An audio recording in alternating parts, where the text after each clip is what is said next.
Bringing you laughter and inspiration. Don't forget to subscribe and hit the like button. Stay tuned for more. Goodbye.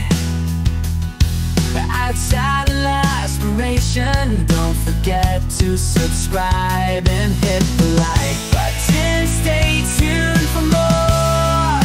Goodbye. Welcome to MKNA on Kyrie TV. Hello, hello, hello! Mapagpalang araw sa lahat, Luzon, Visayas at Mindanao. Megrab Shiaraw! Ito ang inyong lingkod, si Inday Okray. Magsisimula na naman tayo ng reaction sa eksenang nakakaantig ng puso. O, diba? Kalma lang kayo dyan. O, eto na. Ang napili kong reactionan ay yung part ng travel nila ka-business ay yung pagkikita ni Kuya Buknoy at ng kanyang Mother Rakas.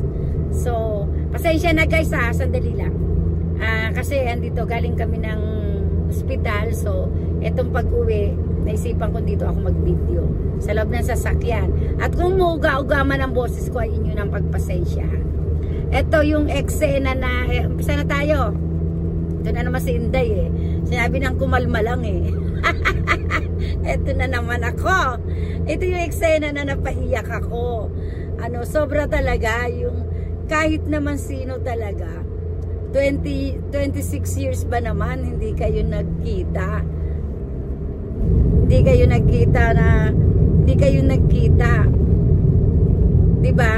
Parang ang tingin ko dun kay Kuya Buknoy, bumalik sa pagkabata. Alam niyo 'yun, yung parang kasi alam naman nating lahat guys, nagkasakit si Kuya Buknoy, 'di ba? Yun nga sa colon cancer niya. So, 'di ba tayo pag nagkakasakit kahit sino, tapos naalala mo yung mother mo o yung mga kapatid mo, tulad ko pag nagkakasakit ako, wale. Asawa ko lang nasa tabi ko. Oh, 'di ba? Ngayon, sila kahit na parehas lang silang nasa Pilipinas, syempre hindi din ganun kadali para kay Kuya Buknoy ang makauwi sa probinsya nila. Unang-una, ilan yung anak niya? Alam naman natin na hindi siya masipag gumawa ng bata. Charot! Yun na nga, hindi ganun kadali na makauwi siya. 'Di ba? Tapos ganun din naman ang mother niya. Syempre, may edad na, hindi naman, sabi nga nung mother niya, nung huling punta ni Kuya Buknoy doon sa kanila ay binata pa siya. Siguro naman napanood niyo lahat yan. Kaya lang syempre, bigyan ko nga na reaction kung ano nga naging ano ko ba dyan. Tapos yung alam mo yon, yung ayan na yan ngayon, yung yumayakap siya sa nanay niya, di ba? Merong eksena na parang sabi ng nanay niya, hindi ko sinintindihan Bisaya alam mo naman ako merong part na nakakaintindi, merong hindi. Yung parang kumbaga sa Tagalog ay, sige na, tama na, yung parang ganyan. Sa Kuya Buknoy talaga, hindi talaga hindi siya talaga bitaw. Yung, di ba umalis na siya, yan na nga, ayan. Di ba, nagmano na sila, Ate Menga, yung mga bata, tapos, di ba, umiyak siya, tumagilid, tapos, andyan naman maya-maya siya, yakap na naman siya sa nanay, parang yung, nay, na-miss kita, parang yung nagsusumbong siya. Alam niyo yun, yung, di ba sa atin naman, lahat nangyayari din yan sa atin, depende, kung kayo ay hindi naman malayo sa magulang nyo, syempre, hindi nyo ramdam yung mga ganyan, pero katulad ng mga OFW, na nasa abroad, di ba, pero yung 2 years na hindi ka umuwi ay hindi pa yun. Kumbaga hindi pa masyadong malungkot yun kumpara dun sa 26 years old na hindi kayo nagkita. Parang yung emotional ni Kuya Buknoy ay andun yung di ba nung nagkasakit siya, alam mo na nung nagkasakit ako. Yung parang yung gusto niyang magsumbong. Pero syempre, hindi naman sa pagsusumbong niya yung yung lahat ng emotion niya na nung may sakit siya, syempre ando na yung lahat, sari-sari na nailabas ko. Ay salamat, kahit nung na-hospital ako, hindi ako nadalaw ng nanay ko. Eto na ngayon, yung ganon yung pakiramdam niya, kaya sobrang saya niya. Kaya sa sobrang kasiyahan niya, nawala siya. Ang mahirap kay Kuya Buknoy, nawala sa sarili. Nakalimutan niya, may mga tao sa paligid niya. O di ba? Yung mga tao sa paligid niya, hindi niya na naalala, basta siya yakap-yakap niya yung mother niya. Wala akong pakailan sa inyo, parang ganun lang. Yun naman sa akin lang ha. Ay, opinion ko lang yun. Hindi ko naman sinabi ni Kuya Buknoy. Oh, yung mga manonood dyan, ayusin yung panonood nyo ha. Bago kayo mag-bash sa akin, charot. O di ba, yun na nga. Ito yung niyakap niya ulit yung mother niya, di ba? Tapos naglalambing si Kuya Buknoy na andyan yung sa eskwela namin. Tapos, di ba, si Ate Menga hindi na napapansin ng manang-ma. Alam mo yun, na nakakatuwa kasi parang ramdam ko talaga si Kuya Buknoy sa sobrang saya talaga. Wala talagang tutumbas sa kasiyahan niya na ganun. Tapos, tignan nyo dyan, di ba? Magkamukha sila ni mother. O, di ba? Para silang talaga yung mother and son. Ito talaga namang mother and son sila. Yun, doon ako na sa kanya, yung parang yung sobrang paglalambing niya sa mother niya. 'Di ba? Tapos ayan na nga, sinusubukan na nga yung time na yan, sinusubukan na nga ni Ate Mengay na ipakilala isa-isa na eto si ganito, eto si ganyan, ganun. Tapos isa pa, nakita ko yung baby nila. Ang cute, ang sarap kagatin, Diyos ko, day. Yun, pinakilala niya na si Kabisnes, yun nga daw na nagkasakit siya, ganto ganon, sila yung tumulong, ganyan. Tapos biglang sumingit na to si si Sir Kabisnes. Sabi niya ganon na, Buknoy, pakilala mo naman kami, dito kami, yung mga ganon. Talagang, nandun yung saya, nandun yung kwela, basta sari-sari na, sari-saring na yung nangyari sa kanila. Pero, sa bandang huli, kung iisipin natin, talaga, maganda yung mga nangyari, na ganyan, pagod man, pero, ano ba tong buhok ko na to? Maharang sa mata ko. Pagod man, pero, nagawa nila, naparamdam nila Kabisnes sa bawat isa sa mga member niya yung saya, 'di ba? Yung exciting na mga pagkikita, yung salo-salo. Yun yung talagang talaga dapat kung may mga time na nasasabik sila sa mga pamilya nila, binibigyan naman sila ng chance na makauwi sa bawat pamilya, makita yung bawat pamilya nila. Diba? Kaya sobrang kung meron dapat pasalamatan dito talaga yung family Kabisnes talaga. Kasi ginawa talaga nila yung the best nila. Ayan na, lumabas na si Balbautog, charot. Hindi ako nagsabi niya na, si Sir Kabisnes Alam mo naman si Sir Kabisnes, puwela yan. So ayun na nga, nagparamdam na si Sir Kabisnes kasi nga, hindi na nga naisip ni Kuya Buknoy na may mga kasama siya. So, pakilala mo naman ako. Di ba? Ayan, lumabas na si Sir Kabisnes, no?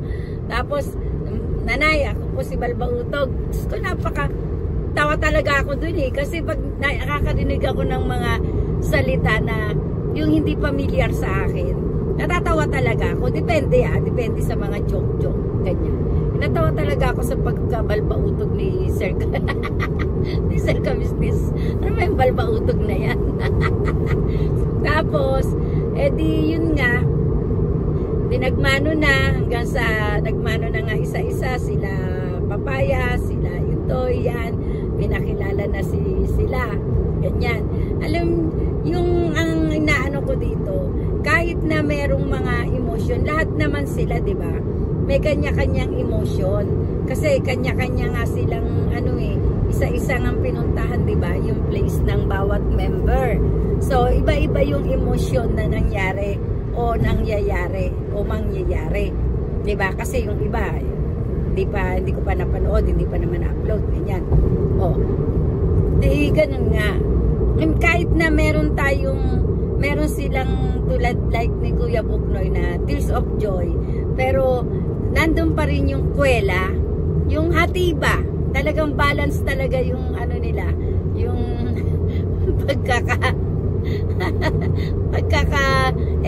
yung eksena, yung mga kumbaga sa ano yung eksena nila, yung mga naganap sa kanila, ganon. Ayun na nga. Tapos biruan, tapos yun pinapaalam ni Kuya Buknoy yung eskwelahan niya doon pala. Tapos akala ko pa naman noong time na yon didiretso na sila mismo sa bahay nila Kuya Buknoy. Yun naman pala ay malayo pa doon. Biruin mo kung pupunta pala yung mother niya doon sa kapatid ni Kuya Buknoy, napakalayo pala ng nilalakad, ano, ang layo ng ano. Tapos na tawa ako dun sa naglalakad na sila, yung merong tubig na ano, bukal, yung nasa hose. Ay ako kasi nung time na nadala kami ng father ko, kasi yung father ko meron siyang kapatid na nasa Pampanga, so nakapag-asawa doon. Ngayon nadala kami doon. Alam niyo yung sa probinsya, hindi ko alam kung kaparehas sa. Tama yung sinabi ni Sir Ka-Business na may lasa. Kasi ako, ano, nung pinaiinom kami ng tubig, may lasa, nalalasahan ko. Galit na galit ako.